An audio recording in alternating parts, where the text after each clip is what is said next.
Good morning everyone, welcome back to our channel living লাউডে। তো আজকে বৃহস্পতিবার, আজকের ব্লগটা শুরু করছি আজকে আমি আমার বাড়ি থেকে। তো চলো তাহলে আজকে তোমাদের দিনটা আশা করছি খুব ভালো যাবে। আজকের দিনটাকে, আজকের ব্লগটাকে এখান থেকে স্টার্ট করি। বাজে 6:45 আর আমি ঘুম থেকে উঠে গেছি। ঘুম থেকে উঠে গিয়েই বাপি দেখছি উঠে গেছিলো, উঠে গিয়েই বসিয়ে দিয়েছিল, ডিম সেদ্ধ করে নিয়েছে, ভাত করে নিয়েছে। আমি তো সকালবেলা ভাত খেয়ে যাই না, বাট বাপি ভাত খেয়ে যায়।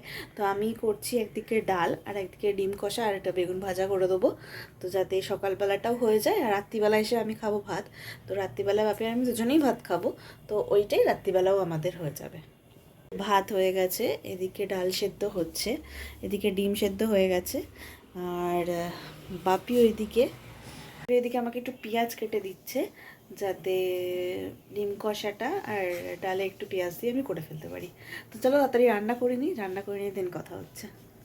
আমার রান্না হয়ে গেছে, ব্রেকফাস্ট হয়ে গেছে, এবার আমি হচ্ছি রেডি। অলরেডি 8টা বেজে গেছে। এখান থেকে একটু তাড়াতাড়ি বেরোতে হয়, তাড়াতাড়ি ইন দ্য সেন্স 8:30 নাগাদ বেরোলেই হয়ে যায়। তো চলো তাড়াতাড়ি রেডি হয়ে নিয়ে তারপর অফিস বেরোনো যাক। পূজা দেখি কখন নামে, রেডি হয়ে তারপর ওর সাথে একসাথেই অফিস যাবো আজকে।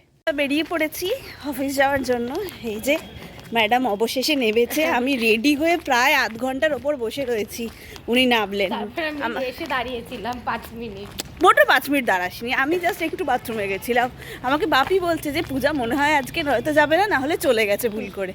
তো ফাইনালি নামলো, এবার তাড়াতাড়ি করে গিয়ে বাস ধরবো। জানি না আজকে মনে হয় 10টা বেজে যাবে আমাদের অফিস পৌঁছাতে। তো এই জাস্ট অফিস পৌঁছালাম, 9:55 তো বেজে গেছে। তো 10টা তো বাজেনি। আমি পূজাকে বলেইছিলাম 10টা বেজে যাবে আমাদের, ওর জন্য দেরি হলো আজকে। তাহলে 10টার কখন আগে ঢুকে যাই। তো আজকের ওয়েদারটা এমন না, আমি তো বাসে ঘুমিয়েই পড়েছিলাম। পূজা তো গান শুনতে আসছিলো, আমি ঘুমোতে আসছিলাম। তো এক ঘুম দেওয়ার পর আর অফিসে এসে কাজ করতে ভালো লাগে? জানি না, আমার তো ভালো লাগছে না। তো চলো এখন অফিস করা যাক, ল্যাদ খেয়ে তারপর। প্রত্যেক দিনই বলি লাঞ্চে টাইম পেলে ব্লগ করবো, বাট ভুলে যাই, বেসিক্যালি ভুলে যাই আমি। তো চলো কাজ করা যাক। তো এই জাস্ট বাড়ি পৌঁছানোর পরই আমি আর পূজা দুজনে বেরিয়ে যাচ্ছি। আমাদের সেই একসাথে থেকে আগেকার রোগ শুরু হয়ে গেছে, শুধু এদিক ওদিক ঘুরে বেড়ানো। এখানটা অন্ধকার, আজকে আমরা কাজেই যাচ্ছি। এখানটা অন্ধকার বলে আমাদেরকে এরকম অন্ধকার দেখাচ্ছে। আমরা যাচ্ছি একটু বড়নগর বাজার, গিয়ে ওখানে কি কাজ আছে? আমি একটু ওই মায়ের ব্লাউজ কিনবো, আর আমার কিছু একটু পার্সোনাল কিছু জিনিস কেনার রয়েছে, আর একটু দেখি ভালো মাছ টাছ পেলে মাছ কিনে আনবো। তো বাজার করতে যাচ্ছি এখন, ফিরে এসে তারপর কথা হচ্ছে। জাস্ট ব্যাগটা রেখেই বেরিয়ে পড়েছি। বাজার ডান বলে আপাতত। দাদুকে একটু ব্লগে নিয়ে নিলাম। এক মিনিট, আমার হাতে কিন্তু প্রচন্ড ভারী লাগছে। আমি নিচ্ছি।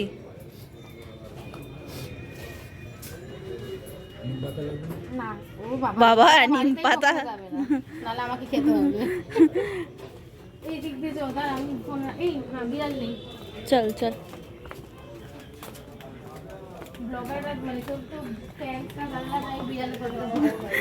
ফ্যান্স, আমার আবার ফ্যান্স 46টা ফ্যান সাবস্ক্রাইবার। বাজার আমাদের হয়ে গেছে, এবার আমরা বেরিয়ে যাচ্ছি। আর কাকিমার ব্লাউজটা নেওয়ার আছে, দোকানে যাব। ব্লাউজ নিবি না? দেরি হয়ে গেছে, ঠিক আছে চল তাহলে চলে যাই।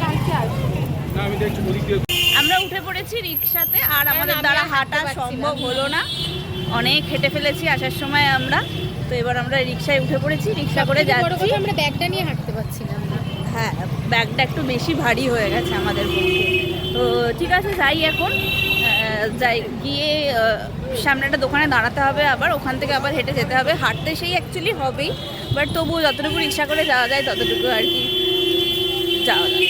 জায়গাতেই আমরা ব্লগটা করিনি, যখন মাছ কিনতে গেছিলাম দুজনেই মানে জন্মের মূর্খ, মাছ কিনতে গিয়ে কিছুই জানি না, বাট এরকম একটা হাব ভাব করছি যে প্রচুর জানি, প্রত্যেকদিন বাজার করে অভ্যস্ত যে এই বাবা যে এই মাছটা ভালো, দাদা দাদা এই মাছটা খারাপ, এরকম একটা টাইপের এরকম বিহেভ করছিলাম। বাট দোকানদার বুঝেই গেছে আমাদের মুখ দেখে যে আমরা মানে হ্যাঁ শো অফ করছি, বাট যে আমি প্রচুর যে জানি আমরা। আমি আমরা কিছুই জানি না। হ্যাঁ বাট আমি যে একটু দামটা কমাবো সেটার কোনো নেই। ও আগে থেকেই বলে দিচ্ছে যে না না আমি এটা দেবো, মানে একটা জিনিস বলেছে 50 টাকা, তো সেটাকে আমি অ্যাটলিস্ট 25 টাকা কি 30 টাকা বলবো, না না 45 টাকা দেবো।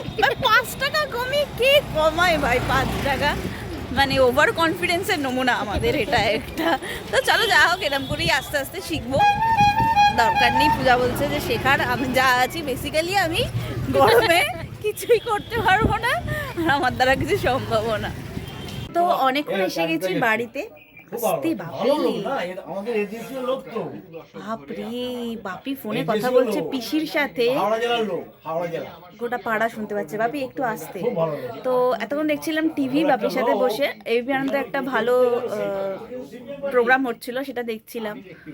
তো এবার ডিনারটা সেরে ফেলবো। আজকে আমি সকালবেলা রান্না করেছিলাম, ভাত করেছিলাম, ডাল করেছিলাম, মুসুর ডাল আর ডিমের কারি করেছিলাম। তো আজকে সেটাই এখন রাত্রিবেলা খাবো। বাপি দুপুরবেলা সকালবেলা খেয়ে গেছিলো ওটা, আর আমার জন্য রাত্রিবেলা রেখে দিয়েছিল বেগুন ভাজা সাজের সঙ্গে। তো সেগুলো এখন খাবো, এগুলো খেয়ে নিয়ে তারপর কথা বলছি। এখন আর কথা বলতে পারবো না, এখানে বাপি এত চেঁচিয়ে কথা বলছে। উফ। তো এই যে ডিনার শেষ করে বসলাম। একটা কি ব্যাপার হয় যে আমি যখন ওই বাড়িতে থাকি তখন আমার রান্নাগুলো না বেশ ঠিকঠাক হয়, মানে খাওয়ার মতন হয়, আমার তো ভালো লাগে। বাকিদেরটা বলতে পারবো না। তো কিন্তু এইখানে এসে যখন আমি না দেখেছি, আমি যখন বাপির জন্য রান্না করি তখন রান্নাগুলো না একদম ভালো খেতে হয় না। আজকে আমি ডাল করেছিলাম, ডিমের কারি করেছিলাম, তো সেইগুলো না হঠাৎ করে দেখছি যে পূজা ফোন করেছিল, ও কালকে রান্না করে নিয়ে যাবে আমার জন্য। তো সেই জন্য আমাকে বলছিল তুই কিছু খাবার নিস না। তো হ্যাঁ যেটা বলছিলাম, তো আমি না মানে বাপির জন্য যখনই করেছি আমি দেখেছি না হয় নুন বেশি হয়ে গেছে, না হয় কিছু এমন হয়েছে যে খেতে পারে না, এরকম একটা কিছু হয়। তো ও বলে যে না ভালোই হয়েছে, খুবই ভালো হয়েছে, খুব সুন্দর হয়েছে। তো সেটাই, আমি না কেন আমার এরকম হয় আমি নিজেও জানি না। তো চলো তাহলে আজকের দিনটা তো বেশ আমার ভালো গেল। তোমাদের আজকে সারা দিনটা কেমন গেল অবশ্যই কমেন্টে আমাকে জানিও। আর এখন শুয়ে পড়বো, অলরেডি 10টা 15 বেজে গেছে, আজকে একটু দেরি হয়ে গেছে। তো এখানের ব্লগটাকে আর আজকের দিনটাকে এখানেই শেষ করছি। এই ব্লগে যদি কিছু ভালো লেগে থাকে তাহলে প্লিজ লাইক করে দিও আমার ভিডিওটাকে, সাবস্ক্রাইব করে দিও আমার চ্যানেল লিভিং লাউডকে। আমি দেখছি ফেসবুকে ভালোই মোটামুটি ভিউজ হচ্ছে, টাচ উড। আর এরম করে যদি একটু ইউটিউবে ভিউ হয় তাহলে বেশ ভালোই হয়। তো কালকের ব্লগে আবার দেখা হবে, ততক্ষণের জন্য tata bye bye, good night. সবাই ভালো থেকো, সবাই আনন্দ থেকো, গুড নাইট।